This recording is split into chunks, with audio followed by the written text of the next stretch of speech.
तो आगे सब कर दें शुरू।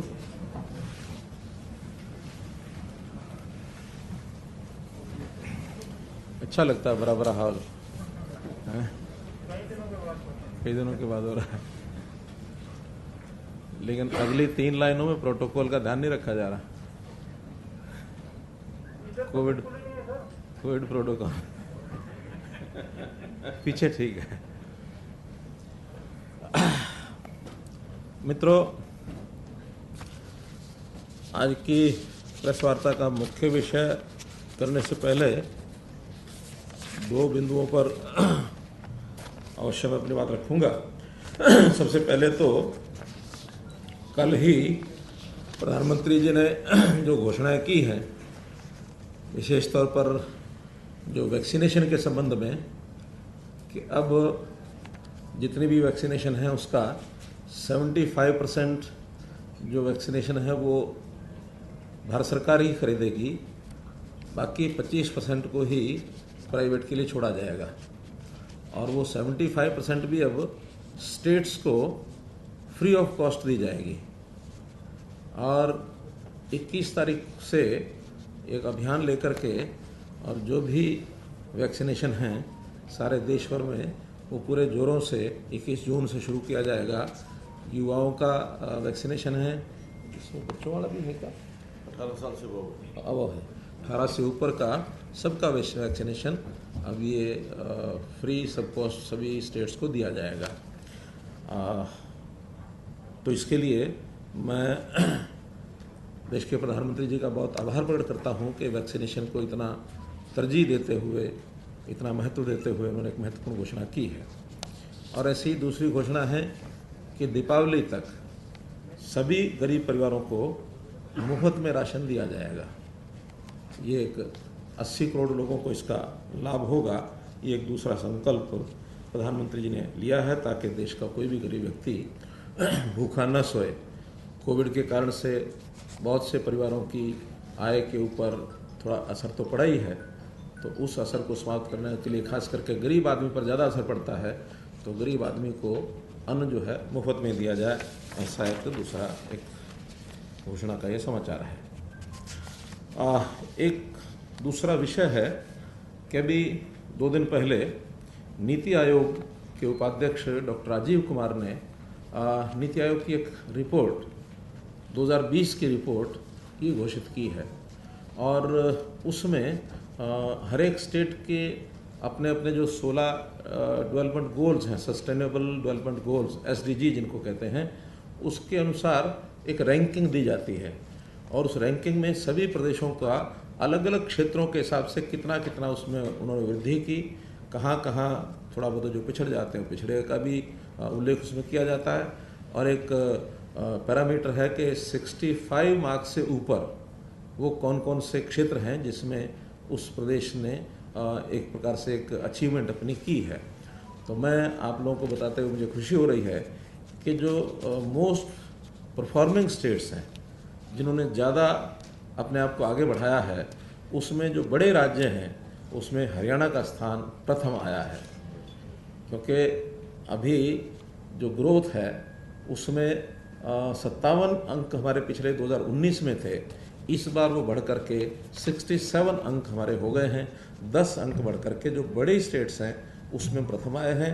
हाँ, छोटी स्टेट्स में मिज़ोरम एक स्टेट है जो हमसे 2 अंक आगे है, उन्होंने 12 अंक प्राप्त किए हैं। तो सभी स्टेट्स में देखा जाए तो हम नंबर 2 पर हैं, लेकिन बड़ी स्टेट्स में देखा जाए तो हम नंबर 1 पर हैं इन फास्ट ग्रोइंग स्टेट्स। तो ऐसा एक आंकड़ा भी आपके सामने मुझे रखना है। जहाँ तक सभी क्षेत्रों का विषय है तो 16 क्षेत्र उसमें हैं। एक क्षेत्र ऐसा है जो हमारे यहाँ लागू ही नहीं होता, नॉट एप्लीकेबल जिसको कहते हैं, लाइफ बिलो द वाटर। तो लाइफ बिलो द वाटर ये जो समुद्री राज्य हैं वहाँ लागू होता है, हमारे यहाँ लागू नहीं होता। बाकी 15 में 8 में हम 65% से ऊपर हो गए हैं, लेकिन 3 ऐसे हैं जिसमें हम पहले की परफॉर्मेंस में से दो ऐसे हैं जिनमें पहले की परफॉर्मेंस में से हम थोड़ा सा कम आए हैं। लेकिन अभी हम जो मध्यम दर्जे के बाकी 4 क्षेत्र हमारे हैं वो मध्यम दर्जे के हैं, उसमें भी हम कोशिश करेंगे अगली बार हम और आगे बढ़ें। एक क्षेत्र तो ऐसा है जिसमें हम प्रथम स्थान पर हैं, नंबर 1 पर हैं हम, अफोर्डेबल क्लीन एनर्जी।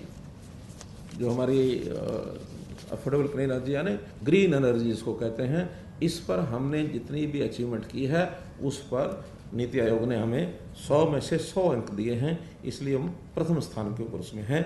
और क्लीन वाटर एंड सैनिटेशन, इसमें हम 80 मार्क्स पर हैं 100 में से। सस्टेनेबल सिटी, इसमें हम 81 मार्क्स पर हैं। तो ऐसे लगभग ये 3 क्षेत्र ऐसे हैं जहाँ 80 से अबव हम हैं। तो जो सबसे अच्छी प्रगति हमने की है उसके अंदर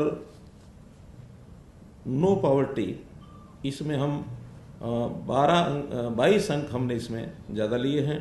और ऐसे ही सस्टेनेबल सिटी, जैसे मैंने बताया 81, इसमें हम पहले 49 पर थे, तो 32 अंक इसमें हमको ज़्यादा मिले हैं।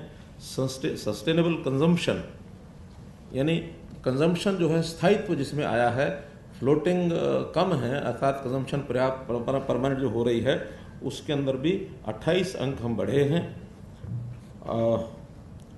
क्लाइमेट एक्शन में भी हम 17 अंक बढ़े हैं। ज़ीरो हंगर, इसमें हम 15 अंक आगे बढ़े हैं। असमानता को समाप्त करना, अर्थात समानता की ओर जाना, गरीबी अमीरी को कम करना, उसका अंतर कम करना, इसमें हम 14 अंक बढ़े हैं। ये अलग अलग पैरामीटर उनके रहते हैं, तो उसमें हमें संतोष है कि हम ज़्यादातर क्षेत्रों के अंदर आगे बढ़े हैं।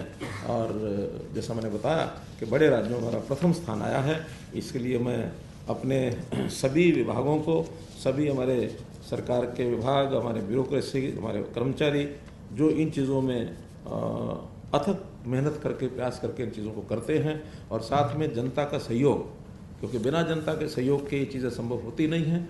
तो इसमें सभी क्षेत्रों के लोगों को, चाहे वो व्यापारी हो, चाहे किसान हो, चाहे उद्योगपति हो, चाहे हमारा टूरिज्म हो, चाहे हमारे निर्माणकर्ता हो, ऐसे सब लोगों ने जो हरियाणा के लिए काम किया है, इनको सबको बहुत बहुत धन्यवाद करता हूँ, सबको मैं बधाई भी देता हूँ। तो ये 2 विषय तो मुझे आज के मुख्य विषय से पहले करने थे। अब आज का जो मुख्य विषय है, जिसके लिए पंचकुला को ही हमने चुना है आज की इस प्रेस कॉन्फ्रेंस के लिए, और वो विषय है पंचकुला जिले से जुड़ा हुआ।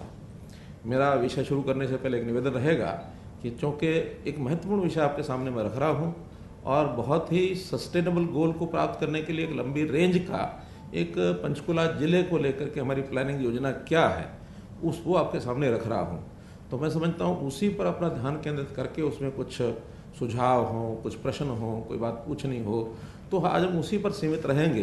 तो मैं समझता हूँ विषय को, जिस हेतु मैं इस विषय को आगे बढ़ाना चाहता हूँ, वो विषय ठीक से लोगों के सामने चला जाएगा। वरना विषय तो बहुत होते हैं, उस विषय में फिर कोरोना भी आ जाएगा, उसमें फिर बाकी विषय भी आएंगे, तो वो उसको हम अलग से जब भी कोई प्रेस कॉन्फ्रेंस करेंगे उसमें आपको बताएंगे। लेकिन आज के विषय को उस सीमा में अगर रखेंगे तो उसके विषय के साथ न्याय भी होगा। तो इसके लिए जो भूमिका के रूप में मैं रख रहा हूँ कि पंचकुला शहर जब इसकी आधारशिला एक प्रकार से रखी गई, जो पहली कार्य योजना इसकी बनी तो 1972 में बनी थी। आज से 48 साल पहले इस शहर की कल्पना की गई थी, आज़ादी के 6 साल के बाद। उस समय से पहले पंचकुला केवल छोटा शहर होता था, 5 स्कूल जिसमें चलती थी। तो उससे पहले इसका जो विकास जो है उस समय से शुरू हुआ। पहली जो इसकी विकास की योजना 1983 में शुरू की गई, और उस 1983 की योजना में सारे सेक्टर्स का, इनका विस्तार, उनको बाकी सारे को बढ़ाया गया। और इसमें इसकी जो परिधि में और क्षेत्र जो लाए गए, मनसा देवी परिसर ये 2000 में लाया गया। पिंजौर कालका का जो शहरी परिसर है, और ऐसे कोटबिल्ला का जो शहरी परिसर है, वो भी सन 2000 में इसमें शामिल किया गया। तो इस प्रकार से इसको आगे बढ़ाया गया। अब दोबारा से जो नई योजना हमने बनानी शुरू की है, 2 साल पहले बनानी शुरू की थी, और इस योजना को अब कोई भी नाम हम दे सकते हैं कि 2018 में इसको हमने शुरू किया, और 2031 तक का गोल कि 12-13 वर्ष में इसका एक लेवल, ये हम एक अच्छे लेवल पर लेकर के आएँ। यानी हमको जैसे ध्यान में है कि ये ट्राई सिटी है, इसमें निश्चित रूप से चंडीगढ़ का तो बहुत पुराना एक अपना स्थान है, लेकिन बाद में ट्राई सिटी में अगला स्थान मोहाली का आता है। हम निश्चित रूप से मोहाली से पीछे हैं, तो मोहाली के बराबर हम खड़े हों, बाद में फिर चंडीगढ़ के बराबर हम जाएं, और बाद में उससे भी आगे अगर हम अपने प्रदेश के शहरों की बात करें तो आज पहले स्थान के ऊपर गुरुग्राम आता है हर दृष्टि से, चाहे विकास हो, चाहे पर कैपिटा इनकम हो, उद्योग हो। दूसरे स्थान पर आज भी फरीदाबाद आता है। तीसरे पर कई आते हैं, इसमें हम हिसार, रोहतक, पंचकुला, कालका, करनाल ऐसे कई जिले ले सकते हैं। लेकिन अब हम पंचकुला को प्राथमिकता देते हुए इसको आगे बढ़ाना चाहते हैं। तो अभी हमने एक निर्णय किया है, जिस निर्णय की घोषणा मैं आज ही कर रहा हूँ, वो ये है कि जैसे हमने पहले 2 शहरों की डेवलपमेंट अथॉरिटीज़ बनाई हैं। सबसे पहले Gurugram metropolitan development authority GMDA बनाया, बाद में Faridabad metropolitan development authority FMDA बनाया, और आज मैं घोषणा करता हूं कि पंचकुला मेट्रोपॉलिटन डेवलपमेंट अथॉरिटी क्या बनेगा? PMDA। तो GMDA, FMDA, PMDA आज तीसरी डेवलपमेंट अथॉरिटी की घोषणा कर रहे हैं, ताकि एक इंटीग्रेटेड डेवलपमेंट प्लान इसका बन सके। यहाँ वो अथॉरिटी भी काम करेगी, कॉरपोरेशन भी काम करेगा, फिर HSVP है वो भी पहले से काम करते हैं, HSADC अलग से काम करते हैं, तो सबके काम का अपना एक संतुलन बनेगा। लेकिन टोटल इंटीग्रेटेड डेवलपमेंट हो, इसके लिए सारी योजना प्लानिंग वो जो PMDA वो इसको आगे लीड करेगी। यहाँ डेवलपमेंट के नाते चाहे औद्योगिक केंद्र हो, औद्योगिक केंद्र हो, खास करके जैसे बरवाला का एक औद्योगिक केंद्र, ये हमने तय किया है कि उसके अंदर और उसका विकास किया जाए, उसकी सारी योजना आपके सामने आएगी। मेडिकल हब ये बनाया जाए, जिसमें हॉस्पिटल्स भी हों, मेडिकल एजुकेशन भी हो, फार्मेसी भी हो, पैरामेडिक्स की ट्रेनिंग भी हो, नर्सिंग की ट्रेनिंग भी हो, तो ऐसा मेडिकल हब इसको बनाया जाए। एजुकेशन हब, शिक्षा के नाते यहाँ बहुत स्कोप है। अभी कॉलेजेस उतने ज़्यादा तो नहीं हैं, संख्या भी कम है, लेकिन स्कूल्स अपने आप में यहाँ पर्याप्त हैं। स्कूलों में कमी अभी नहीं है, चाहे वो प्राइमरी स्कूल हैं, चाहे सेकेंडरी स्कूल हैं, मिडिल स्कूल हैं, गवर्नमेंट स्कूल हैं, प्राइवेट स्कूल हैं, सब तरह के हैं। लेकिन इसको एजुकेशन हब में हायर एजुकेशन के नाते और इसको बढ़ाया जाए, इस ओर हम काम कर रहे हैं।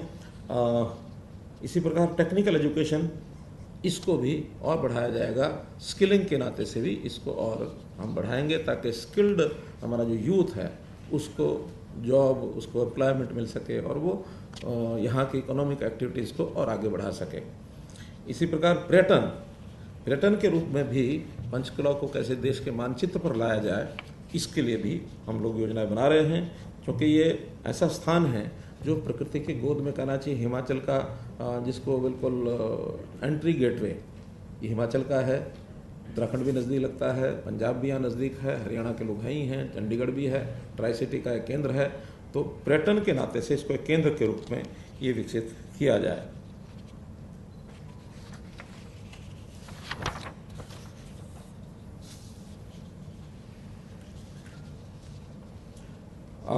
सड़कों का जाल ये एक बनाया जाएगा। तो सड़कों के जाल में जो यहाँ की मुख्य सड़कें हैं, तो एयरपोर्ट को पंचकुला के साथ जोड़ा जाए, इसके लिए एक हाईवे का पूरी DPR बन गई है। उसके लिए घग्गर के लिए पुल निर्माणाधीन है। बाकी भी कुछ एरिया उसमें पंजाब के अंदर आता है, कुछ हरियाणा का है। नेशनल हाईवे के जिम्मे वो है, तो नेशनल हाईवे अथॉरिटी एक चौड़ा 4 लेन है 6 लेन है रोड जो है, हाँ, वो एयरपोर्ट के साथ जोड़ करके बहुत जल्दी इसका काम ये पूरा होगा। ऐसे ही टूरिज़्म के नाते से मोरनी का क्षेत्र बड़ा महत्वपूर्ण है। तो मोरनी के अंदर की जो सड़कों का जाल है उसको मजबूत किया जाए। मोरनी से चंडी मंदिर होते हुए और मांदना हो करके और आगे फिर मोरनी से टिक्करताल और वहाँ से रायपुरानी, ये सड़क का एक चौड़ाकरण करते हुए, कहीं एक सिंगल रोड है तो कहीं डबल रोड भी है। यहाँ से मांदना तक 2 जगह से मिलेगा, एक पिंजौर साइड से मिलेगा और एक पंचकुला साइड नाडा साहब के सामने से जो सड़क जा रही है इसका भी चौड़ाकरण होगा, ताकि इधर डबल रोड जाए। ऐसे ही मोरनी और मोरनी के बाद टिकरताल से भी 2 सड़कें रायपुरानी तक जाकर के मिलेंगी, तो उस क्षेत्र को भी उसमें और चौड़ा किया जाएगा। चंडीगढ़ के इर्द गिर्द एक रिंग रोड, इसका भी डीपीआर बन गई है, सब क्लियर हो गया है, पीडब्ल्यूडी बीएनडीआर को वो दे दिया गया है। तो जितना पोर्शन हरियाणा में है वो उसमें पीडब्ल्यूडी बनाएगा, और कुछ क्षेत्र उसके अंदर चंडीगढ़ का और पंजाब का ये भी आता है, उसको बनाया जाएगा। एक सड़क रामगढ़ से हिमाचल प्रदेश की तरफ, रामगढ़ से वो परवाणु जाकर के मिलेगी, ताकि सीधी उसकी कनेक्टिविटी हिमाचल हो जाए। ये पंचकुला का और रायपुरानी मोरनी, पंचकुला और मोरनी के सेंटर से वो सड़क मिलते हुए चौड़ी सड़क नेशनल हाईवे को ये कहा गया है, उसकी प्लानिंग भी वो बना रहे हैं। वैसे ही सड़कों का जाल जो है, इसको भी हम प्लानिंग सारी नेशनल हाईवे से और पीडब्ल्यूडी से मिल करके और एक बड़ा इसके अंदर जाल बनाया जाएगा। रेल और हवाई कनेक्टिविटी, हवाई कनेक्टिविटी के नाते से जो पिंजौर का एयरपोर्ट है, इसको विकसित किया जा रहा है, और यहाँ से जो छोटी हवाई सर्विस, उसको क्या कहेंगे, एयर टैक्सी के रूप में वहाँ से अलग अलग स्थानों पर एयर टैक्सी चलाने की योजना, इसको भी क्लियर कर दिया है। एयरपोर्ट का नवीनीकरण हो रहा है, उसमें जितना भी उसकी आवश्यकता है इंफ्रास्ट्रक्चर की, वो वहाँ बनाई जा रही हैं।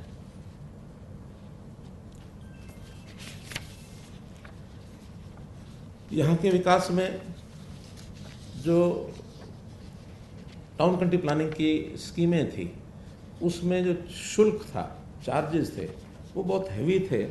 तो जो डेवलपर है वो यहाँ आए और प्राइवेट जो हाउसेज हैं वो भी अपनी इस डेवलपमेंट के अंदर योगदान करें।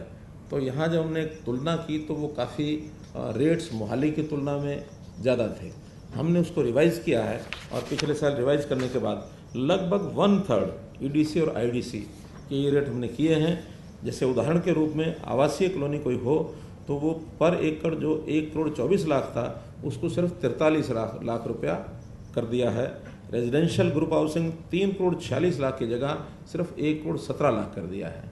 ऐसे ही वाणिज्यिक कॉलोनी यानी कमर्शियल कॉलोनी 5,88,00,000 रुपये था, उसको 1,52,00,000 रुपये पर एकड़ कर दिया है। तो लगभग सबके 1/3, चाहे उद्योग लगाने की बात है, वेयर हाउसिंग की बात है, इंस्टीट्यूशनल है, मैरिज प्लेस, वेंकट हॉल। क्योंकि अभी हम देखते हैं कि जैसे ही पंजाब शुरू होता है तो वेंकट हॉल भरमार है, अपने यहाँ कम हैं, तो इसलिए उसके जो चार्जेस जो हमारे यहाँ पहले 3,17,00,000 रुपये प्रति एकड़ था, अब सिर्फ 25,26,000 रुपये कर दिया है। यानी 1/10 से भी कम, 8% ही सिर्फ ये लगभग बनता है। नहीं 12%, 12-13% ही बनता है। तो 12% 8वां हिस्सा उसको कर दिया है, 1/8। ऐसे ही अस्पतालों के लिए भी 77 लाख पर एकड़ जो चार्जेस थे, उसको सिर्फ 17 लाख कर दिया है, 60 लाख रुपये उसमें कम कर दिया है, ताकि कुछ हॉस्पिटल्स भी अगर प्राइवेट आना चाहते हैं तो उनको भी यहाँ आने के लिए मौका दिया है।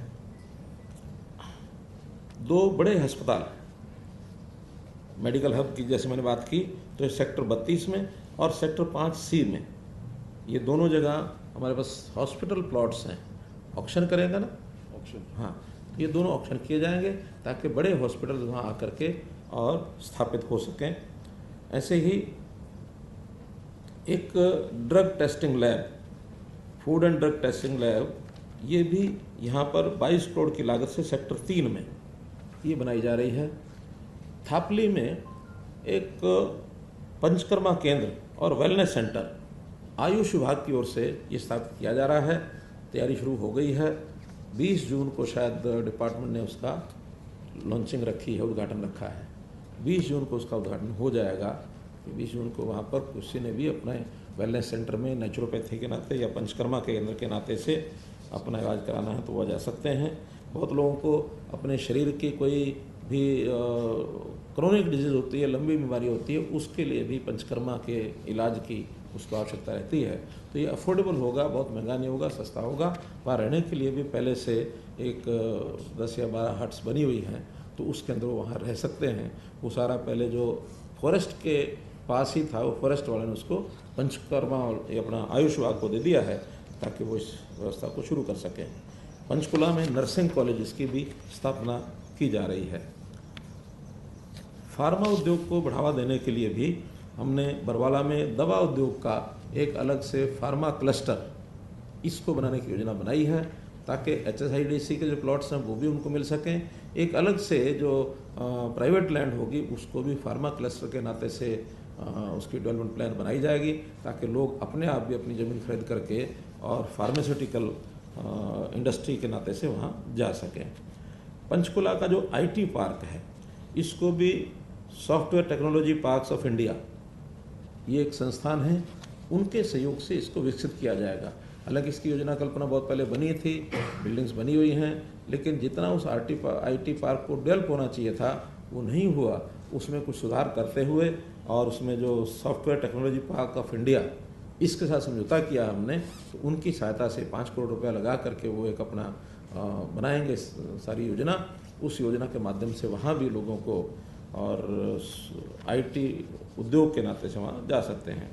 पहले से निफ्ट की जो भवन है उसका बन चुका है, शायद बन रहा है।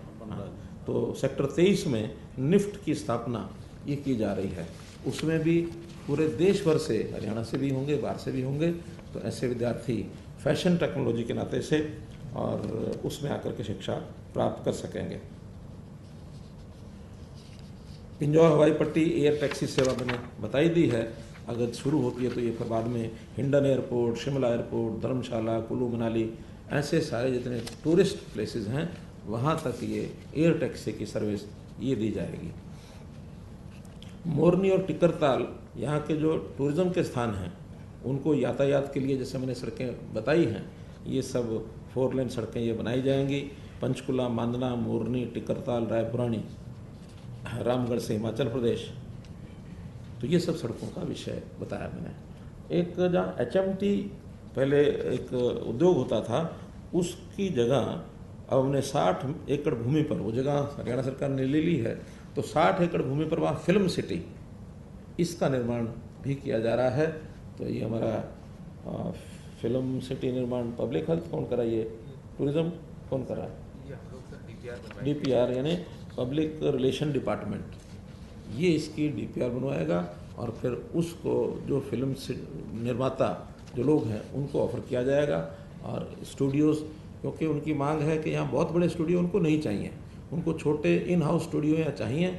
बड़े स्टूडियोज़ क्योंकि वो पहाड़ी क्षेत्र हिमाचल साथ लगता है, तो उनको यहाँ सफलता का ये एक बड़ा कारण होगा कि अपनी शूटिंग आदि के लिए हिमाचल के जितने भी रमणीक स्थान हैं वो उनको शूटिंग के लिए नज़दीक मिल जाएंगे। तो इसलिए एक बहुत अच्छा, एक छोटा ही क्यों ना हो, एक फिल्म सिटी का निर्माण ये होगा। मोरनी में पैराग्लाइडिंग, इसका सारे जो एक्सपेरिमेंटल जो लेवल है उसका पार हो चुका है। वहाँ पर पैराग्लाइडिंग करके देखी जा चुकी है। जिन टीम ने जिन्हें पैराग्लाइडिंग करानी है उन्होंने ट्रेनिंग भी ले ली है और अब 20 जून को यहाँ पैराग्लाइडिंग ये शुरू हो जाएगी और उसका भी उस दिन शुरुआत होगी। तो ऐसे ही पर्वतारोहण पर जैसे ट्रैकिंग रूट्स होते हैं, तो ऐसे ट्रैकिंग रूट्स ये हमने तय किए हैं ताकि उन ट्रैकिंग रूट्स पर जो है वो युवा जो है वो आसानी से अपना ट्रैकिंग करके और एक अभ्यास अपना कर सकते हैं। और उस ट्रैकिंग रूट को भी 20 जून को 20 जून को हम शुरू कर रहे हैं। 10 रूट्स अभी तय किए हैं, लेकिन ये सिंगल डे रूट होंगे। अभी इसके बाद हम लोग स्टे की, फार्म स्टे, होम स्टे, ये एक पॉलिसी बनाएंगे ताकि 2 डेज ऐसा प्रोग्राम होगा तो फिर वहाँ रात्रि को स्टे करने के लिए होम स्टे पॉलिसी बनेगी। वहाँ के लोगों का 1 कमरा 2 कमरे जितने बना करके वो टूरिज्म डिपार्टमेंट को देना चाहेंगे वो देंगे और उसमें वो बुकिंग कर सकेंगे। बुकिंग करके वहाँ पर रात्रि स्टे होगा तो फिर 2 दिन का ये ट्रैकिंग रूट का भी प्रावधान वहाँ किया जाएगा। और एक वहाँ रात्रि रुकने के लिए इस होम स्टे के अलावा farm stay policy, farm house पर वहाँ उनको टेंटिंग वगैरह की व्यवस्था बना के दी जाएगी, शौचालय और वो सारी आवश्यक सुविधाएं ये दे दी जाएंगी। बाकी उनकी टेंटिंग के हिसाब से वो जा करके रुक सकें, ऐसी एक व्यवस्था भी दी जाएगी।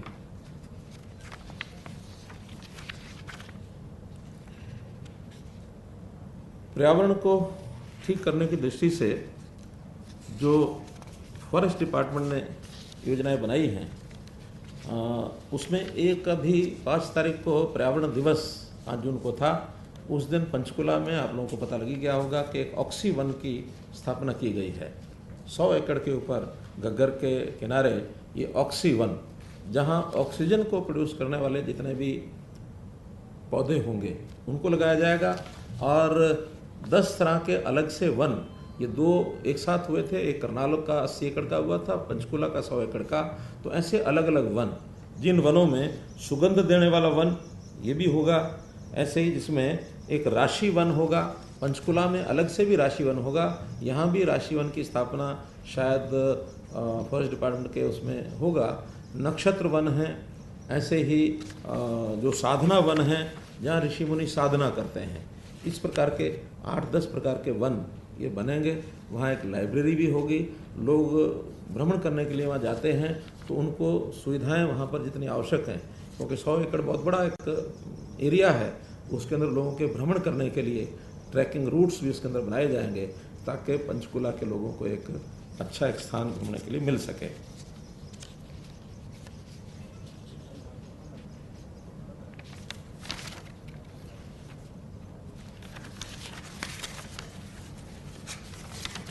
पंचकुला में मोरनी में जो वन विभाग है उसकी ओर से कुछ विकास के कार्य वो भी सब किए जाएंगे, ताकि पंचकुला अपने आप में एक शहरी विकास का स्थान होगा, लेकिन एक नेचुरल तौर पर जिसको कहना चाहिए विकास के नाते से टूरिज्म के आकर्षण देने को आकर्षित करने के लिए मोरनी का विशेष उपयोग करेंगे।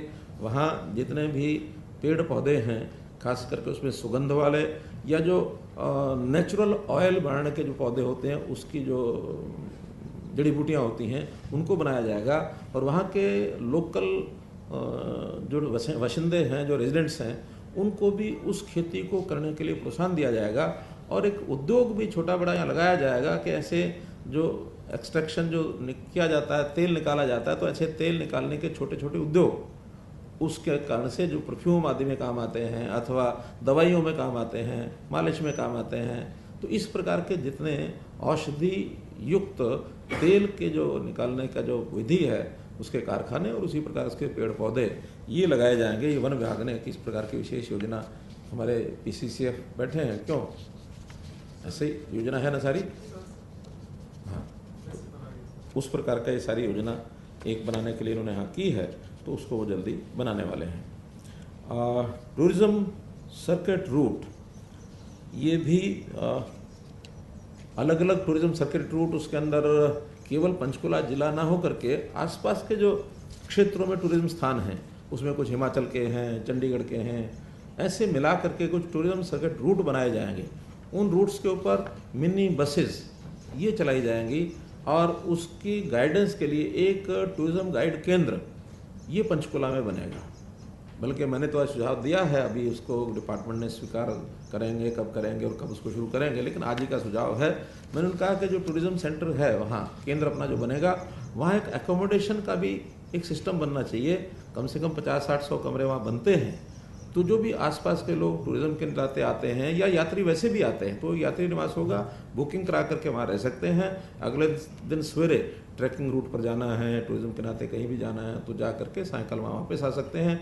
जो 2 दिन का है वो तो एन रूट उनका स्टेइंग की पॉलिसी बनेगी, लेकिन 2 दिन नहीं, किसी ने एक ही दिन करना है, तो मानो यहीं से चलते हैं और यहीं वापस आकर रुकते हैं, चाहे अपने साधनों से जाते हैं चाहे बस के द्वारा जाएंगे, हमारी जो बसें बनेगी। तो ऐसा एक टूरिज्म डिपार्टमेंट से आया कोई, सिन्हा जी नहीं आए वो, तो आप पांडुरंग जी आप ज़रा उनको ये कहें कि इस प्रकार का एक सेंटर का भी हमारा उपयोग होगा। वो 50 से 100 कमरे कितने हो सकते हैं, बहुत महंगे नहीं चाहिए, होटल नुमा नहीं चाहिए, लेकिन यात्री निवास टाइप यात्री रह सकते हैं और उसमें डोरमेट्री भी हो, ताकि डोरमेट्री में भी लोग रह सकते हैं और सस्ते कमरे उपलब्ध हो जाए। तो ऐसे यात्रियों के लिए टूरिस्ट्स के लिए वो एक स्थान बन जाए। माउंटेन ट्रेल, माउंटेन बाइकिंग, और एक कंपनी के लोग मेरे पास आए थे, वो बैलून का क्या है, हॉट एयर बैलून, तो वो हॉट एयर बैलून के लिए भी एक प्रोजेक्ट लेकर के आए हैं। मैंने कल उनके पास भेजा था, टूरिज्म वालों के पास ही, तो वो उसमें भी कोई ना कोई संभावना देखेंगे। उनको एक वातावरण के नाते से, एक एटमॉस्फेयर या उस प्रकार का जो हवा के नाते से जो जोग्राफिकल एक लोकेशन उस प्रकार की चाहिए, क्योंकि उसमें जो एक्सीडेंट्स होने की सारी चीज़ें उसको नकारना पड़ता है, पहले उसकी टेस्टिंग करनी पड़ती है। तो वो सारा भी, चाहे ये हॉट एयर बैलून हो या फिर जो हमारा ये जो शुरू हो रहा है पैराग्लाइडिंग, इस सब में सुरक्षा का एक बहुत बड़ा महत्वपूर्ण पहलू है, उसको हम ध्यान रखेंगे। इंश्योर्ड यात्राएं होंगी, इंश्योर्ड प्रोग्राम होंगे, तो इंश्योरेंस कंपनियों से भी वो सारी बातचीत हो चुकी है। एक यहाँ स्टेट ऑफ आर्ट पुरातात्विक संग्रहालय सेक्टर 5 में 2 एकड़ जमीन उनके पास, 2 एकड़ है, 2 एकड़ जमीन उनके पास है। तो वो 2 एकड़ में एक बड़ा संग्रहालय, जो हरियाणा के पुरातत्व अवशेष या जो भी संग्रहालय में ऐसी रखने लायक चीज़ें जो टूरिस्ट को आकर्षित कर सकें, ऐसी चीज़ों का एक बड़ा, एक गौरवशाली इतिहास को अवगत कराने के लिए, और हम वो बनाएंगे। शहर की सफाई, शहर की सुंदरता, और यहाँ का जो खास करके सफाई अभियान के बाद जो डंपिंग ग्राउंड वगैरह होते हैं, तो एक बड़ी समस्या यहाँ की है। सेक्टर 23 में एक डंपिंग ग्राउंड बना हुआ है। अभी तक तो सारा जो कूड़ा करकट वहीं डाला जाता था, लेकिन अभी 5 तारीख की 2 तारीख की जो मीटिंग हुई, उसके तुरंत बाद हमने कहा कि इसको, जो झुरीवाला में एक डंपिंग ग्राउंड पहचान किया गया है, जो 31 दिसंबर 2021 को मैं स्वयं वहाँ देख करके आया था, वहाँ पर उन्होंने, पंचकुला के लोग बताएंगे कि वो वहाँ शुरू कर दिया कि नहीं कर दिया, कर दिया ना। अब डंपिंग ग्राउंड यहाँ ना डाल करके और सीधा वहीं झुरीवाला में डालेंगे, और यहाँ इसको प्रोसेस करके कितना जल्दी इसको साफ़ कर सकते हैं, या प्रोसेस करके यहीं पर उसका कहीं काम आ सकता हो, किसी ग्राउंड फिलिंग में, या कई बार खड्डे फिलिंग करना होता है उसमें, तो ऐसा उसका उपयोग करके, और नहीं तो फिर प्रोसेसिंग करके उसको भी झुरीवाला में उसमें डालना चाहिए। पिंजौर में एक सेब मंडी, फल और सब्जी मंडी, पंचकुला के सेक्टर 20, अच्छा सेक्टर 20 में तो किसान बाजार शुरू हुआ है, लेकिन ये पिंजौर की एक मंडी, इसका भी एक विकास करने की योजना ये बनी है। बहुत जल्दी वो मंडी, ऐसे मंडी ईयर मार्किंग उसकी हो गई है, बस उसका तो नक्शा बना करके दुकानें जो हैं उनको हमने सेल करना है, और हाँ उसमें काफ़ी कुछ हो चुका है।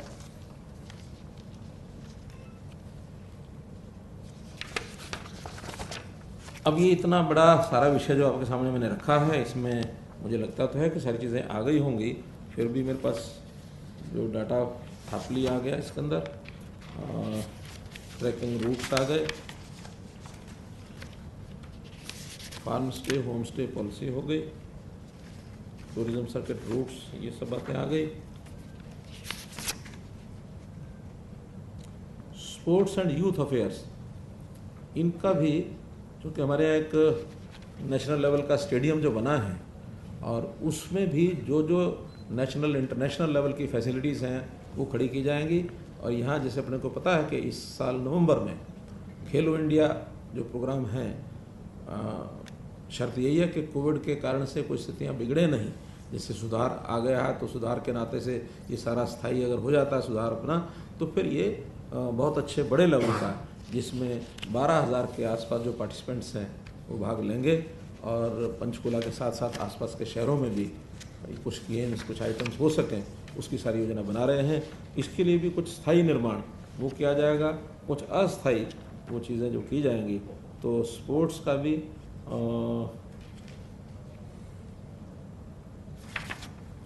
प्रमोट करने का कार्य किया गया है।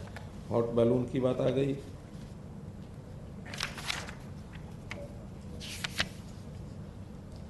Valley of flowers, herbal park, नक्षत्र वाटिका,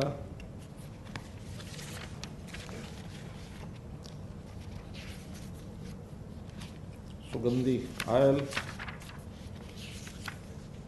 फार्मास्यूटिकल पार्क, IT पार्क, एक मीटिंग हमने कराई थी, उसमें जो एजेंडे में आइटम थे, मैंने कहा कोई रह ना गया हो आपको बताने में। पंचकुला के इन सारे कामों को आम जनता को भी पता रहे, और स्वाभाविक है विभाग भी जब तक उनके ऊपर कोई मॉरल प्रेशर ना हो तब तक आगे बढ़ने में थोड़ा कठिनाई आती है। तो इसको भी दूर करने के लिए हमने दो बातें तय की हैं। एक तो इस सारे को आईईसी के माध्यम से ज़्यादा से ज़्यादा प्रचारित किया जाए, ज़्यादा से ज़्यादा लोगों को पता लगे, वो चाहे हरियाणा के हों, चाहे पंजाब के हों, चंडीगढ़ के हों, हिमाचल के हों, दिल्ली के हों, सब लोगों को इसकी जानकारी मिले।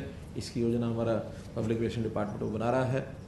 एक विषय और, मैं जो भी डिपार्टमेंट शायद टाउन कंट्री प्लानिंग इसको संभालेगा या अर्बन बांट करके अर्बन लोकल बॉडीज़ और टाउन कंट्री ले सकते हैं, कि पूरा एक मैप पूरे ज़िले का कि किस जगह पर क्या क्या सारे काम हैं जो चल रहे हैं या हमारी प्लानिंग में चलने वाले हैं, तो उनकी लोकेशन दिखाते हुए एक बड़ा मैप बना करके कम से कम 30 से 40 जगह पर इसके होर्डिंग्स लगाए जाएं, और उन होर्डिंग्स पर बताया जाए कि भी कौन सी चीज़ इनमें से कंप्लीटेड है, कौन सी इन प्रोग्रेस है, कौन सी आगे प्लानिंग में है, प्लानिंग में वो लॉन्च होगी तो कब होगी, उसकी कंप्लीशन डेट उसकी क्या होगी, ये चीज़ें बताते हुए और कम से कम 50 जगह पर इसको लगा देंगे तो जनता को भी पता रहेगा, जिस विभाग ने करना है उसको भी पता रहेगा, उसके ऊपर एक प्रेशर भी रहेगा कि मुझे इस डेट को कमिटमेंट है, मेरी पब्लिक से भी है, मीडिया से भी है, सरकार में तो है ही है।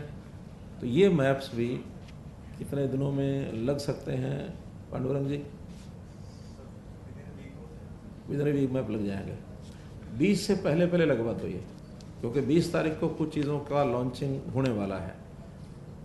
20 की जो लॉन्चिंग हो जाए और इसको फिर रेगुलरली चेंज भी करते रहना, पेंटिंग से कराओ। जो चीज़ आज इन प्रोग्रेस है जैसे भी कंप्लीट हो जाए तो वहाँ पेंटिंग से उनके ऊपर जा करके बदल दें, वो सारे चेंज ना करने पड़े तो उसको बदल दें कि कंप्लीटेड। और जो आगे फ्यूचर के लिए अनाउंसमेंट होना है, जिस दिन वो प्रोग्रेस में आ जाए उस दिन इन प्रोग्रेस, लोगों को भी पता रहे कि हाँ ये चीज़ें चेंज हो रही हैं, तो ये सारे भी इस प्रकार से किए जाए।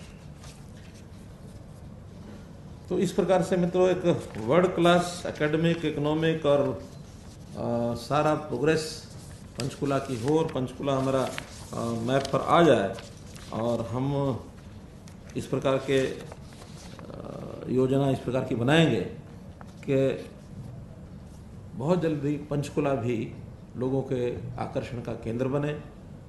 फिर आज तो हरियाणा का विकसित शहर ये माना जाता है गुरुग्राम या फरीदाबाद, बाद में पंचकुला का नाम इसमें जल्दी जुड़े।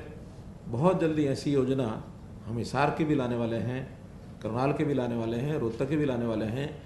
1 बाय 1 शहरों को आगे बढ़ाते हुए, शहरों का वैसे भी हमारा जो नीति आयोग ने जो सस्टेनेबल डेवलपमेंट गोल्स में शहरों के सस्टेनेबिलिटी में हमें अच्छे अंक दिए हैं, लेकिन हम इसको और आगे बढ़ाएंगे ताकि लिविंग स्टैंडर्ड, एक ईज़ ऑफ लिविंग, इसका इंडेक्स हरियाणा का बढ़े, लोग एक प्रसन्नतापूर्वक यहाँ रह सकें, ऐसी हमारी योजना कल्पना है, ये आपके सामने रखी है। इस विषय के संदर्भ में कोई आपका सुझाव हो, कोई प्रश्न हो, एक एक करके। हाँ चलिए यहीं से शुरू कर दो। हाँ धरणी जी। इंदौर में सर जैसे पायलट के लिए ट्रेनिंग सेंटर की क्या स्थिति है, वो यथावत जारी है या नहीं है? ऐसा मेरा जहाँ तक ध्यान है, पायलट का तो हमने करनाल में किया है, पिंजौर में है शुरू करने का कोई यहाँ डिपार्टमेंट का कोई आदमी बैठा? नहीं पहले चल रही थी, अभी नई योजना में करनाल में तो एक शुरू करने जा रहे हैं। एयर टैक्सी की बात, एयर टैक्सी तो अलग विषय है, पायलट की ट्रेनिंग। हाँ पायलट की ट्रेनिंग का प्रोजेक्ट अभी यहाँ शायद नहीं है, पहले कभी हुई होगी। अब उसको करनाल के अंदर सारा उसकी योजना, ट्रेनिंग, कुछ नए एयरक्राफ्ट छोटे ट्रेनिंग वाले वो लिए जा रहे हैं, तो करनाल में इसको शुरू करेंगे। यहाँ तो एयर टैक्सी की सर्विस वो चालू करेंगे। सिंह साहब, आपने एक बड़ी अच्छी जानकारी दी कि नीति आयोग ने हमारी जो भी रैंकिंग करी है उसके अंदर हरियाणा किसी एक स्थान जो है बड़े राज्यों में फर्स्ट आया है। हम अगर पंचकुला में बैठे हैं और पंचकुला डेवलपमेंट की बात करते हैं तो पंचकुला में बड़ी बड़ी होर्डिंग बहुत सारी जगह लगी है कि पंचकुला अभी 56वें रैंक पर है और हमें पहले रैंक पर पहुंचना है। देखिए मैंने आपको पहले बता दिया, अभी हम पहले रैंक पर नहीं हैं। मेरा सर सवाल दूसरा है। हाँ, सवाल बोलिए। हाँ, मेरा सवाल सर ये है कि ये बहुत अच्छी चीज़ है। हम पहले नंबर पे जब देखते हैं इंदौर को, तो आपने सुझाव भी बोला था इसलिए बोल रहा हूँ। हाँ। इंदौर में एक बहुत अच्छी चीज़ है कि वहाँ पर लोगों को अपनी गाड़ियों में बास्केट रखने के लिए बोला जाता है कि आप अपना कोई भी कूड़ा हो आप बास्केट में रखिए, अपनी गाड़ी में ही रखिए और उसको एक नियत स्थान पर फेंकें। सब लोगों के अंदर अगर ये एक अनुशासन की भावना आ जाती है, और ये चीज़ सिर्फ पंचकुला में नहीं है, अगर पूरे प्रदेश में हो सकती है, तो इससे अच्छा कुछ नहीं।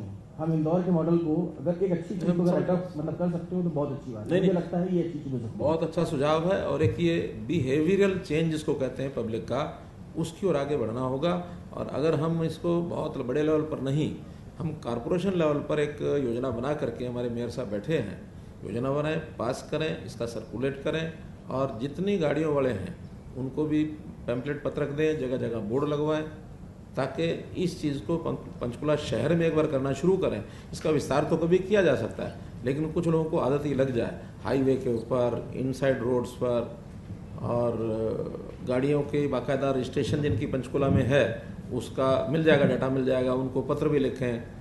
तो इसका प्रचार करेंगे तो बहुत अच्छा सुझाव है, इसको लागू करना चाहिए। एक बार शहर से शुरू करते हैं, फिर आगे बढ़ाएंगे। पहाड़ी इलाकों में जो एक चीज देखने में आती है कि रोड्स तो ठीक है डेवलप हो जाएंगी, लेकिन वहां पे एक जाम की बड़ी समस्या रहती है। किसी भी जगह के हिंदुस्तान में चले जाओ, पहाड़ी इलाकों में एक समस्या रहती है। पंचकुला के बताओ। पंचकुला के मैं बता रहा हूँ, जैसे देहरादून से मसूरी तक उन्होंने जो है एक ट्रॉली की योजना शुरू करी है। 35-40 किलोमीटर ट्रॉली सीधा मसूरी तक जाएगी, तो रास्ते का जो ट्रैफिक है रोड्स के ऊपर वो ट्रैफिक खत्म हो जाएगा। इस तरह की कोई योजना अगर बन सकती है। नहीं, आप सुझाव देना कि कहाँ से कहाँ तक बनाए। मोरनी वाली साइड पे सर, मोरनी से टिकरताल। नहीं, देखिए टूरिज्म के लिए तो ठीक है, लेकिन जहाँ तक ट्रैफिक की बात है, वो ट्रैफिक वाली प्रॉब्लम मोरनी और टिकरताल साइड में नहीं है। वो तो टूरिज्म के नाते से उसका जो ठीक सुझाव है, कॉस्ट बेनिफिट रेशो उसकी देखेंगे, क्योंकि इन चीज़ों के ऊपर जितनी इन्वेस्टमेंट होती है वो इन्वेस्टमेंट या तो पीपीपी मोड पर कराई जाए या सरकार करे, दो ही चीज़ें हैं। लेकिन उसमें कितनी उसकी कॉस्ट आएगी और कितना कॉस्ट बेनिफिट रेशो, थोड़ी चीज़ उसमें सब्सिडाइज की जा सकती है। लेकिन सब्सिडाइज करने के बाद ऐसा नहीं ना कि 10% रेवेन्यू है और 90% सब्सिडाइज करना पड़े, तो वो चीज़ लंबे समय तक चलती नहीं है। तो सुझाव अच्छा है, लेकिन पहले जो बाकी चीज़ें हैं, एक बार पब्लिक का ट्रैफिक बढ़े, पब्लिक ट्रैफिक बढ़ने के बाद ये चीज़ें एक के बाद एक चालू होना बड़ा स्वाभाविक है। सुझाव अच्छा है। पीछे हाँ, माइक लो। पंचकुला से जुड़ी बात करने के लिए आपने कहा सर, तो पंचकुला से जुड़ा एक सवाल ये है कि गुड़गांव का डेवलपमेंट इसलिए बहुत तेजी से हुआ कि वो इंटरनेशनल एयरपोर्ट के आसपास है। पंचकुला ट्राई सिटी की बात करें कि एयरपोर्ट हमारा चंडीगढ़ में था, जो अब इंटरनेशनल एयरपोर्ट मोहाली में शिफ्ट हो गया। मोहाली नहीं है, चंडीगढ़ ही है वो, लेकिन वो उसकी भौगोलिक स्थिति मोहाली में है सर। आप उसको समझ गए। सवाल यही है कि इक्वल शेयर होने के बावजूद पंजाब के बराबर शेयर है हरियाणा गवर्नमेंट का उसमें, लेकिन वहां पे हरियाणा का कुछ लगता नहीं कि हरियाणा का भी इससे कोई लेना देना है। एक रोड थी प्रस्तावित जो पंचकुला से उस एयरपोर्ट तक जानी थी, ताकि कनेक्टिविटी पंचकुला शहर की एयरपोर्ट तक बढ़े। आपने पता नहीं सुना कि नहीं सुना, मैंने शुरू में सबसे पहला रोड्स में वही विषय लिया था कि उस विषय पर काम चालू है। एक काफी समय हो गया उस पर कुछ। हाँ नहीं, ठीक, वो ध्यान में अब उस पर जब प्रोग्रेस करेंगे, मतलब एक एक चीज की जब रिपोर्टिंग लेंगे तो उसके अंदर रोड सबसे पहले आती है। अब क्योंकि एक इंटीग्रेटेड डेवलपमेंट प्लान जो बनी है उसमें मैं लगभग हर महीने, अब इस पिछले 3 महीनों से लगातार मीटिंग हो रही है, और उसी के परिणाम स्वरूप आज मुझे लगा है कि मुझे अब ये डेवलपमेंट प्लान जो है, इंटीग्रेटेड डेवलपमेंट प्लान, ये जानकारी आप लोगों के माध्यम से जनता को देनी चाहिए। अब ये प्रायोरिटी बेसिस पर इसको करेंगे, उसमें चाहे सड़कें हों चाहे बाकी प्रोजेक्ट्स हों, तो बाकी हरियाणा में तो सारा काम चलेगा ही, लेकिन ये प्लान जो है ये अलग से इसके ऊपर फोकस करने के लिए आज ये बताया, तुम फोकस करेंगे। सीएम साहब, पंचकुला के डेवलपमेंट के लिए पंचकुला को स्लम फ्री करने को लेकर क्या योजना है? क्योंकि स्लम जो है वो बहुत ज्यादा सर पिछले कुछ समय में पंचकुला के हर सेक्टर में जो स्लम एरिया है वो ज्यादा डेवलप हो गए हैं, तो क्या योजना है सर इसके लिए? अलग से कोई इनके लिए कोई एक एरिया डिसाइड करके इनको शिफ्ट करने की कोई योजना हो, या फिर किस तरह से काम करेंगे सर स्लम फ्री करने के लिए पंचकुला? हाँ, देखिए, एक एरिया जैसे वो राजीव कॉलोनी, इंदिरा कॉलोनी का है, उसकी डेवलपमेंट प्लान बन चुकी है और उसके लिए एरिया भी कितने एकड़ का तय हुआ? 58 एकड़ का एरिया तय हो चुका है। कंपनियों से बातचीत चल रही है, उसका टेंडर होने वाला है। पीपीपी मोड के ऊपर कोई भी कंपनी उसको बढ़ाने के लिए अगर तैयार होगी तो यहाँ लगभग 16 एकड़ जमीन कुछ ऐसा हमको बचेगी। तो वो जमीन जो है कमर्शियल इस नाते से काम आ सकेगी। वो एक बड़ी जमीन, फिर उस पर बिल्डिंग बनाना और थोड़ा बहुत चार्जेस उन ओनर्स के, जो प्लॉट ओनर या जो भी ओनर हैं उनके ऊपर भी डालेंगे ताकि सस्ती किस्तों में वो उसको ले सकें। तो ऐसी एक कम्प्रिहेंसिव प्लान उसकी बन गई है और उसको भी आगे चलाना है, तो वो प्रोजेक्ट भी इस प्रोजेक्ट में हम ले लेंगे। सेंट्रल लाइब्रेरी की जरूरत है, एक स्कूलों के सेंट्रल लाइब्रेरी की जरूरत है जी। ठीक, लाइब्रेरी बनाई जाए। सेंट्रल लाइब्रेरी एक अच्छा विषय है और मैं समझता हूँ इसके लिए हायर एजुकेशन कोई साइट तय हुई है इसकी कोई डिजिटल लाइब्रेरी जो नीचे ये बन रहा है ना अपना म्यूजियम, आर्कियोलॉजिकल टॉप फ्लोर सबसे जो है वो लाइब्रेरी का है। जो म्यूजियम बन रहा है 2 एकड़ के ऊपर, उसके टॉप फ्लोर के ऊपर एक लाइब्रेरी प्रस्तावित है। डिजिटल लाइब्रेरी, हाँ इधर सामने लो। को शिफ्ट किया जा रहा है, लेकिन लोगों की शिकायत है कि वो भी रेजिडेंशियल एरिया के 2 किलोमीटर 1 किलोमीटर की परिधि में है, तो उसका शिफ्ट करने का उतना फायदा लोगों को नहीं पहुंचेगा। और विभिन्न जो नेता हैं और स्थानीय लोग, रेजिडेंट वेलफेयर एसोसिएशन, उन्होंने भी उसको और कहीं दूर शिफ्ट करने की मांग की है। दूसरी बात, अभी आपने मोरनी में डेवलपमेंट की बात की टूरिज्म के पर्पज के दृष्टिकोण से। अभी पिछले दिनों जब तूफान आया, केवल एक रात के कुछ घंटे के तूफान के बाद वहां 72 घंटों तक ना पानी ना बिजली आया। ना केवल वहां बल्कि पंचकुला के करीब 70 गांव ऐसे थे जहां पर 2 दिन तक पानी और बिजली बहाल नहीं हो सकी। क्या इस तरफ भी देखने की जरूरत नहीं है, क्योंकि अब आने वाले समय में जब मानसून आएगा तो इस तरह की तेज हवाएं, तूफान बार बार आएंगे। सिर्फ कुछ घंटों के तूफान से वहां 3-3 दिन तक लोग अस्त व्यस्त रहते हैं, उनके पास ना पानी होता है ना बिजली होती है।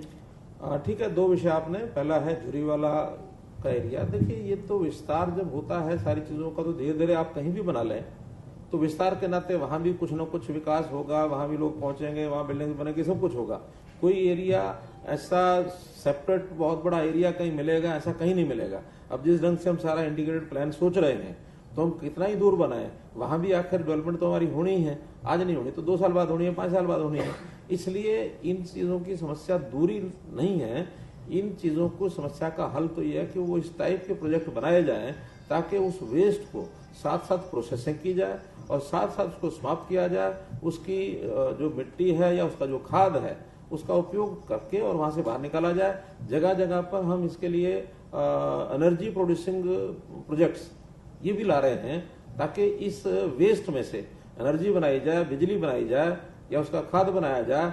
ये प्रोजेक्ट कई जगह चालू हो चुके हैं और उसी हिसाब से यहाँ पर कोई ना कोई टेंडर लगा करके बाद में इसका कोई आया तो नहीं, ऐसा भी एनर्जी प्रोड्यूसिंग तो नहीं आया ना। सोनीपत का आ चुका है, सोनीपत में जितना भी वेस्ट इकट्ठा होता है वो एनर्जी के अंदर प्रोड्यूस होगा। ऐसे ही फरीदाबाद गुड़गांव का मिला करके बंधवाड़ी एक स्थान है, वहां भी एनर्जी प्रोड्यूसिंग सेंटर बन रहा है।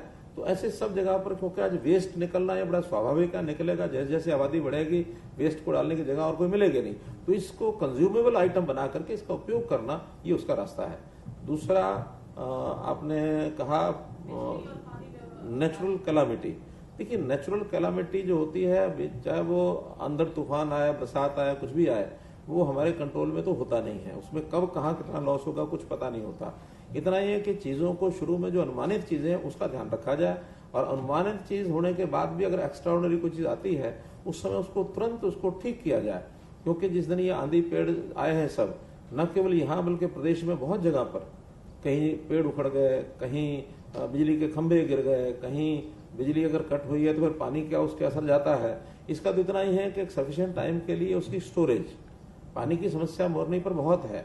हमने भी उस दिन भी जब ये हमारी मीटिंग हुई थी उसके अंदर ये विषय चलाया था कि पानी का प्रबंध मोरनी की पहाड़ी पर हम कैसे कर सकते हैं। इसके लिए एक ड्रेन है, नाला है जो हिमाचल और हरियाणा के बीच में है, क्या नाम उसका, जो मैंने बताया था कि इसके बीच में जो ड्रेन नाला है जिसकी सहमति हमको हिमाचल से भी पंजाब से भी, क्योंकि इंटरस्टेट प्रोजेक्ट होते हैं, जब 2 स्टेट्स के बीच में कोई नाला आता है वो इंटरस्टेट होता है और उसका पानी आगे गगर में जाता है। इसलिए इंटरस्टेट मामला होने के नाते से उसको प्रोजेक्ट को हम ले रहे हैं ताकि उस पानी का डैम हम बना करके कम से कम पीने के पानी की व्यवस्था मोरनी पर प्राप्त कर सके। ये अंडर कंसिडरेशन है। मुख्यमंत्री जी, जिस तरीके से हरियाणा क्लीन एनर्जी और सस्टेनेबल डेवलपमेंट में जिस तरीके से अव्वल आया है, उसके लिए हरियाणा के लिए गौरव की बात है। लेकिन नीति आयोग की ये रिपोर्ट बताती है कि आर्थिक वृद्धि और उद्योग मानकों में गिरावट और बेरोजगारी में हरियाणा इस ओर भी हरियाणा आगे बढ़ रहा है। उसको लेकर के क्या आप? देखिए, ये जो बेरोजगारी की रिपोर्ट गलत रिपोर्ट है, नीति आयोग की रिपोर्ट में कहीं नहीं है। ये जिस बात की, हालांकि मैंने कहा था विषय उधर ले जाएं तो कई तरफ चला जाएगा, लेकिन आपने पूछा है तो एक CMIE ऐसी एक संस्था है, वो संस्था एक मैगजीन छापती है और वो बदकिस्मती से कह सकता हूं मैं कि उसका बोर्ड ऑफ डायरेक्टर्स है, जो उसका मैनेजमेंट है, उसके अंदर कुछ विपक्षी दलों के लोग, सक्रिय लोग उसमें लगे हुए हैं। तो कुछ स्टेट्स को बदनाम करने के लिए उस प्रकार की रिपोर्ट छापते रहते हैं।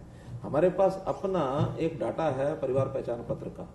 परिवार पहचान पत्र में जितने लोगों ने अपने आप को बेरोजगार कहा है, सेल्फ डिक्लेयर्ड, अब सेल्फ डिक्लेयर्ड से बड़ी बात तो नहीं होती है, तो सेल्फ डिक्लेयर्ड बात में 2 करोड़ लोगों में से 2 करोड़ में से सारे तो शायद उस एज वर्ग के नहीं होते हैं, लेकिन कुल मिलाकर के 5 और 6 लाख के बीच में ऐसे लोग हैं जो अपने आप को बेरोजगार कहते हैं। लेकिन वो बेरोजगार भी उसमें 2 से 2.5% ऐसे होते हैं जो बेरोजगार क्यों होते हैं, वो शिफ्ट चेंज ओवर जो छुट्टी 2 महीने बाद लगेगी, वो 2 महीने में बेरोजगारी हो जाएगा, 2 महीने बाद फिर काम लगेगा। तो ऐसे चेंजिंग जो पॉपुलेशन है बहुत होती है, ये 2 से 2.5% होती है। कोई ये कहे कि किसी सर्वे में 2 से 2.5% से कम बेरोजगारी आ जाए तो इसका मतलब वो सर्वे ही गलत है, आता ही आता है। कुछ लोग चेंज ओवर में होते हैं, आज ग्रेजुएशन कर ली, आगे उसने पढ़ाई तो कर नहीं रहा, नौकरी मिलने में या काम मिलने में 6 महीने लग गए, तो वो भी उस 2-2.5% में आता है। इसलिए मैं कहता हूँ 5 से 6% बेरोजगारी तो हो सकती है, वो भी कोरोना के कारण से बहुत बड़ा प्रभाव पड़ता है। लेकिन कहीं भी ये जो आंकड़े दिए जाते हैं 35%, 40%, 45%, अगर 35-40% का मतलब हो जाता है आधे के लगभग 1/3 से ज्यादा लोग बेरोजगार हो गए। हमारे पास तो इससे बेरोजगार लोगों की लाइन लगी हुई नहीं है। लेकिन बेरोजगार कौन अपने आप को कहता है, कौन नहीं कहता, इस पर बहुत कुछ डिपेंड करता है। एक आदमी एक छोटी नौकरी करता है, उसको बड़ी नौकरी चाहिए, तो अगर आप पूछेंगे वो भी कहेगा जी कुछ नहीं, मैं तो वेला हूं जी, मैं तो कुछ नहीं करता हूं। लेकिन जब उसकी सारे जांच पड़ताल की जाती है तो रोजगार होता है। रोजगार में सेटिस्फेक्शन लेवल किसका कितना है, ये डिपेंड्स। इसलिए ये बिल्कुल गलत है कि रोजगार जो है, बेरोजगारी इतनी होगी इतनी होगी। मैं मानता हूँ 5 से 6% बेरोजगारी होगी, जिसमें 2 से 2.5% तो मैंने बताया कि ये टर्नओवर फेज होता है। 2-2.5% किन्हीं कारणों से अब धीरे धीरे जैसे भी आगे नौकरियां, सरकार सबको सरकारी नौकरी नहीं मिल सकती, ये हमने बहुत बार कहा है। सरकारी नौकरी में कुल जो हमारी पॉपुलेशन है उसमें से 3 से 4 लाख लोग सरकार के कामों के साथ जुड़े हुए हैं। और पॉपुलेशन अगर हम 18 से लेके 60 तक टोटल पॉपुलेशन भी 50% भी मान लें तो 50% का मतलब ये है कि लगभग 1.5 करोड़ 50% होगी।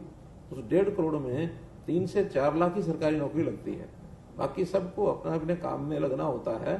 तो उसके लिए हम कोशिश करते हैं कि उनको काम के अवसर पर्याप्त मिले। स्किल डेवलपमेंट है, ट्रेनिंग्स हैं, अपने पैतृक उनके काम हैं, ये सारे काम है उसमें लोग लगते हैं। सर एक सवाल थोड़ा और बेहतर समझने के लिए कि जो योजनाएं आपने बताई 2031 के मास्टर प्लान, कौन बोल रहा है? सर इधर सर ये जो योजनाएं हैं 2031 के आसपास तक का मास्टर प्लान, समझ में आता है कि बहुत लंबा प्लान है। हाल फिलहाल में कौन सी ऐसी योजनाएं हैं जिस पर सरकार पहले से काम करती रही हो, 2 साल में 3 साल में पूरी हो जाएंगी? इसी से जुड़ा सवाल है, आपने कुछ और शहरों का नाम दिया कि इसी तर्ज पे हम वहां भी शुरू करने वाले हैं। इसके खत्म होने के बाद शुरू होगा या फिर इनके साथ ही उसकी भी घोषणा जल्दी सी सरकार में होगी? नहीं, वो तो हर स्थान के अपने अपने पैरेलल सिस्टम है, वहाँ के फाइनेंस, वहाँ का बजट, वो सारा बनेगा। लेकिन अभी हमने प्रायोरिटी पर इसको लिया है, वो बहुत जल्दी कब होंगे इसके लिए कोई आज टाइमलाइन नहीं है। लेकिन इस शहर को एक मॉडल शहर बनाया जाए, क्योंकि ट्राई सिटी का एक अंग है। यहाँ अगर पीछे रह जाएंगे तो फिर उसका लाभ चंडीगढ़ और मोहाली को ले जाएगा, वो आगे बढ़ेंगे। तो एक ही एरिया के अंदर एक शहर पीछे रहे, एक आगे बढ़े, ठीक नहीं। तो इसका पैरेलल एक अच्छा विकास यहाँ का हो। योजनाएं जैसे मैंने बताई है, कुछ तो साथ साथ अब चली रही हैं, जिस पर डेवलपमेंट का काम कम है वो साथ साथ चल रही है। जैसे अभी मोरनी की 2-3 योजनाएं मैंने बताई कि 20 तारीख को उसको लॉन्च करेंगे। और पैराग्लाइडिंग है, जैसे आयुष का थापली का मैदान है, उसको शुरू करेंगे। कुछ रूट्स के ऊपर जैसे मैंने बताया कि 10 रूट हम ये चालू कर रहे हैं 20 तारीख को। तो ये लोगों के आकर्षण का केंद्र है। बाकी डेवलपमेंटल काम में जैसे फैशन डिजाइन का जो हमारा चल रहा है, वो बिल्डिंग बन रही है, चालू हो रही है। जो मंडी है पिंजौर की वो बननी शुरू हो जाएगी। तो एयरपोर्ट का जो काम है वो चालू है, इसका जो बनना है एयरपोर्ट पर एयर टैक्सी का वो चालू हो चुका है। तो ये चीज़ें बहुत जल्दी होंगी और जो प्लानिंग वाली भी हैं वो बहुत जल्दी इसी साल के अंदर सबकी प्लानिंग बनेगी। सबका जो यूजुअल टाइम है, किसी का साल है, किसी का 2 साल है, वो उसमें पूरे होंगे। 2031 की तो प्लान जिस कंपनी को हमने बताई थी उन्होंने 2031 रख करके, क्योंकि प्लानिंग में पॉपुलेशन का भी एक सिस्टम सोचा जाता है। आज की पॉपुलेशन अगर हम देखते हैं ये अपना कालका, पिंजौर, पंचकूला, बरवाला, ये पूरा जिला, इसकी पॉपुलेशन बहुत मुश्किल से 6-7 लाख होगी। लेकिन उस समय 2031 में इसको 18 लाख या 17 लाख मान करके, अब 15 होगी 17 होगी एक अनुमान होते हैं, लेकिन 15-17 लाख पॉपुलेशन मान करके और इसके डेवलपमेंट के आगे गोल्स तय किए जा रहे हैं।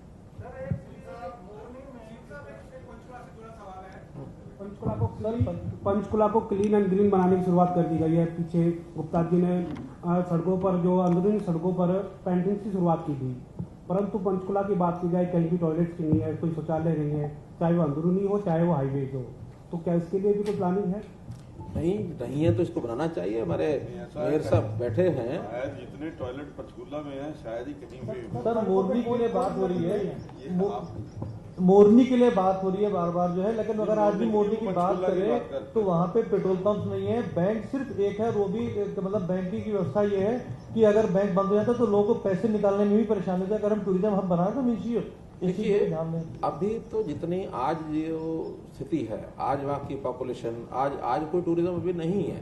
टूरिज्म के नाम से आज इस समय तो एक रेस्ट हाउस है, टूरिज्म के नाम से टिकर ताल में थोड़ा बहुत लोग जाते आते हैं। यानी जो आज है, मैं कहता हूँ इससे तो कई गुना हमको आगे बढ़ाना है टूरिज्म का। और जब टूरिज्म का विषय बनता है तो साथ साथ ये कमर्शियल एक्टिविटीज अपने आप शुरू हो जाती हैं। बैंक भी अगर वहाँ चलते हैं तो बैंक में कितना फुटफॉल होगा, कितने लोग वहाँ पैसे का लेन देन करेंगे, बैंक उस हिसाब से खुलते हैं। तो पेट्रोल पंप भी नहीं है आज की तारीख में। हाँ, पेट्रोल पंप नहीं है तो पेट्रोल पंप एक होना चाहिए, लेकिन एक भी नहीं है क्या? बिल्कुल भी नहीं है सर, एक भी पेट्रोल पंप नहीं है वहाँ पे। मांदना में बता होते तो नहीं था, किराना भी तो गलत है, होना चाहिए। तो इसका जल्दी कोई ना कोई प्रबंध करेंगे। अगर और कोई संस्था प्राइवेट ज्यादा खोलते हैं, नहीं कोई प्राइवेट आएगा तो हम अपना सरकारी टूरिज्म के नाते या किसी और संस्था के नाते ये भी जरा एक नोट कर लें कि एक पेट्रोल पंप की व्यवस्था वहां जरूर होनी चाहिए। मैं मानता हूँ इस बात को। हेलो एक हाँ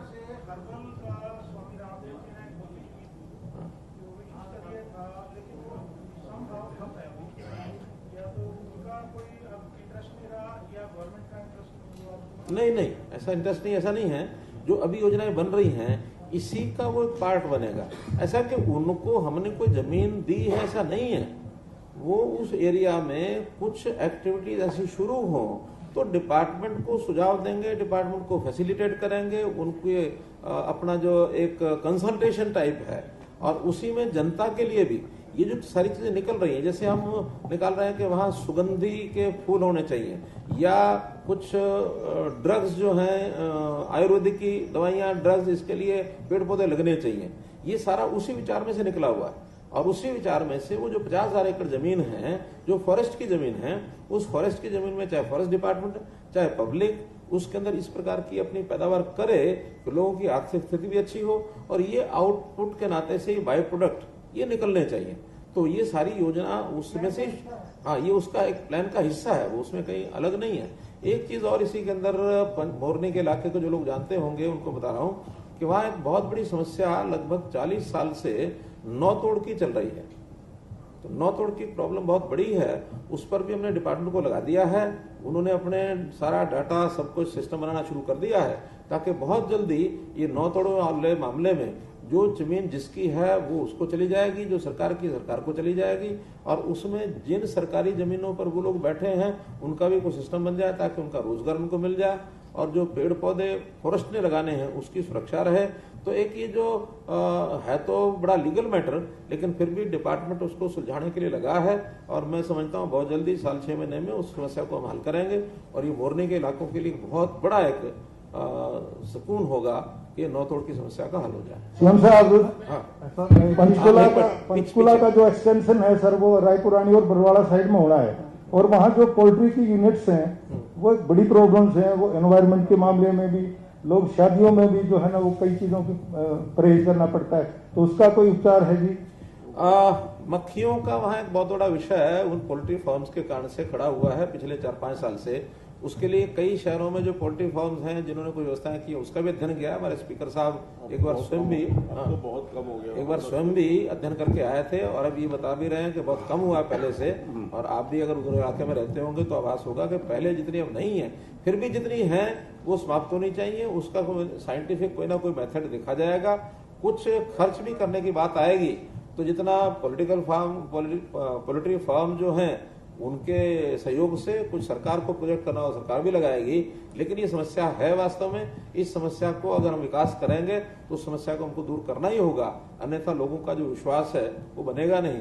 इसलिए वो समस्या को हल करने के लिए हम लगे हैं, ध्यान है उसके ऊपर। सीएम साहब, दो बड़े विषय हैं पंचकुला से जुड़े हुए। इसमें क्योंकि इतने सारे ड्रीम प्रोजेक्ट आप लेके आ रहे हैं पंचकुला एरिया में, मोरनी खासतौर पे पिंजौर की बात आपने की है, इसमें वाइल्ड लाइफ जो है पहले से भी इस फील्ड में काम हो रहा है, क्योंकि वहाँ पे जंगलात हैं और फॉरेस्ट का एरिया है, तो एनजीटी और सुप्रीम कोर्ट की बहुत सारी गाइडलाइंस हैं।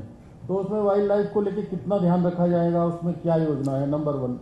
दूसरा मेरा सवाल आपसे यह है, इतना बड़ा ये वेल डेवलप्ड शहर है, रात को पंचकुला की कनेक्टिविटी नहीं है।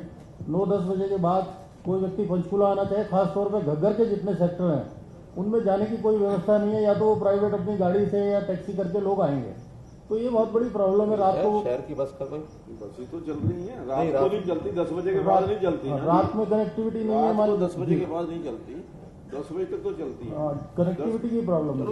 तो ऐसा है कि कितनी पॉपुलेशन के हिसाब से कितनी एक लोगों की आवश्यकता है, उसके हिसाब से कोई सर्विस अगर कहीं लगता है किसी रूट के ऊपर देर रात भी आना जाना लोगों का, कोई शिफ्टों में नौकरी करने वाले या कोई पत्रकार जो रात को देर से घूमते हैं उनको आने जाने वाले के लिए है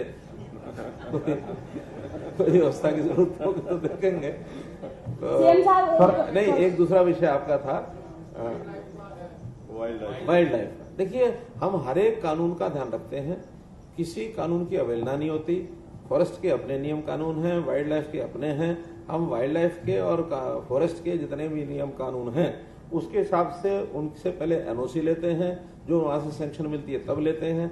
जैसे भी ये जो रोड है जो पिंजौर से और वाया मांदना होके मोरनी वाली, ये रोड अभी अगर रुकी हुई है तो केवल वाइल्ड लाइफ का जो डिपार्टमेंट है उनकी कुछ क्लियरेंसेज है, अप्लाई किया हुआ था। अगर वो क्लियरेंसेज लेने की आवश्यकता नहीं होती तो ये अब से 6 महीने पहले सड़क बन गई होती। अब उसमें हमारे फॉरेस्ट डिपार्टमेंट के लोग लगे हैं, क्योंकि यहाँ की जो हमारा डिपार्टमेंट है वो सेंट्रल डिपार्टमेंट का भी थोड़ा सा ये थोड़े सख्त टाइप के डिपार्टमेंट है, थोड़े नरम भी होते हैं, थोड़े सख्त भी होते हैं। तो ये फॉरेस्ट और वाइल्ड लाइफ वाले ये थोड़ा सख्त मजबूत डिपार्टमेंट है, तो इनसे काम कराना भी उतना ही कठिन होता है, चाहे सरकार को कराना पड़ता है तब भी कठिन होता है। साहब, मोरनी से जुड़ा बार बार मुद्दा जो है वो उठ रहा है, तो मेरे सवाल है कि एक तो मोरनी में आपने गर्ल्स कॉलेज बनाने की बात, नहीं बोल कौन रहा है अभी सर इधर? अच्छा बोल रही हैं। हाँ। सर, आपने कुछ साल पहले मोरनी में गर्ल्स कॉलेज बनाने की बात उठी थी, तो वो अभी तक कोई कार्य नहीं देखा गया। और दूसरी बात ये है कि जेबटी का एक हॉस्टल वहाँ पे बना हुआ है बिल्डिंग, लेकिन वो अभी खाली पड़ी हुई है, वो किसी काम की नहीं है वहाँ पे, तो उसके लिए क्या विचार है?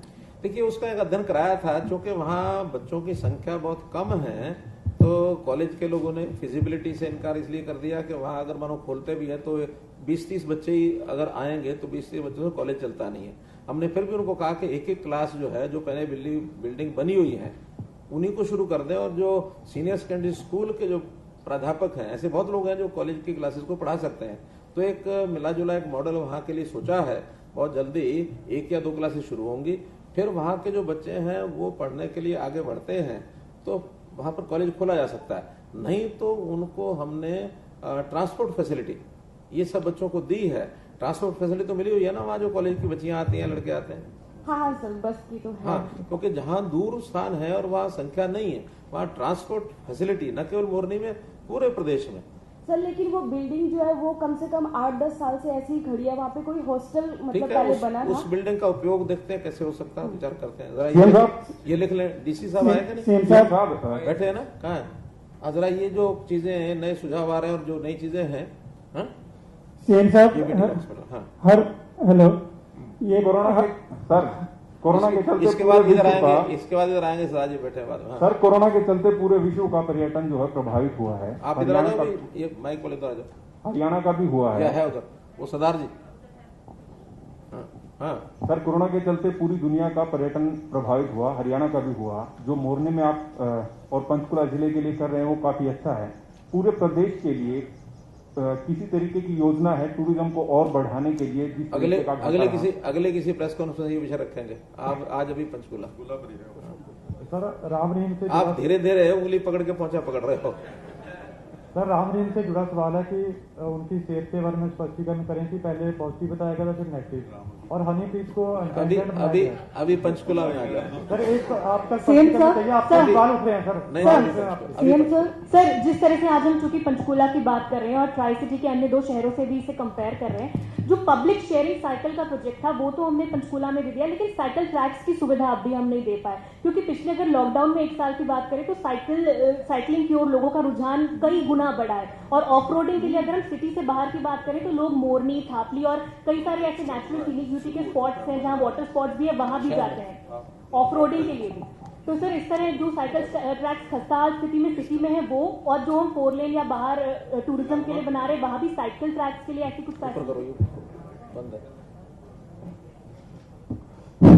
ये जो नॉन मोटराइज्ड रोड जो बनानी थी, हमारी साइकिल ट्रैक जो बनाना था, उसको प्रोजेक्ट तो 2 महीने पहले शुरू हो चुका है और काफी हद तक वो बन भी चुका है। 2-3 महीने में पूरा हो जाएगा। जहां तक ये साइकिल का प्रोजेक्ट है जो ये सबसे पहले हमने शुरू किया है, चंडीगढ़ में तो बाद में आया है ये। पंचकुला की बात करें, सीएम साहब पंचकुला की बात करें, प्रोजेक्ट्स तो बहुत सरकार लेके आती है। एक थीम पार्क है मोरनी में, बहुत साल पहले वो हॉरर पार्क काफी बच्चों को लुभाता था, लेकिन उसको बाद में दोबारा कभी नहीं देखा गया। दूसरा पॉइंट है कौशल्या डैम, जिसको बनाने का मुख्य मंत्र था कि कौशल्या डैम के आसपास उसमें बोटिंग वगैरह करवाई जाएगी, पर्यटन को बढ़ाया जाएगा। तीसरा प्रश्न मेरा है कि ओलंपिक भवन हमारे यहाँ है, उसकी देखरेख बहुत नगण्य तौर पे इस समय देखा जाए तो उसकी देखरेख नहीं हो रही है। देखिए, अभी तक जितने प्रोजेक्ट्स थे वो सब आइसोलेटेड फॉर्म में सब तय किए जाते थे। कोई बनता था, कोई नहीं बनता था, कोई बीच में रह जाता था। लेकिन अब हमने 3 महीने बल्कि 2 साल पहले विचार किया था, लेकिन जब से शुरू किया है 3 महीने से ये सारी डेवलपमेंट, एक इंटीग्रेटेड डेवलपमेंट ये सारी हम कर रहे हैं। ऐसे सारे विषय एक एक करके इनको सबको आगे बढ़ाएंगे और एक पंचकुला, नया पंचकुला ये बनाएंगे। बहुत बहुत धन्यवाद।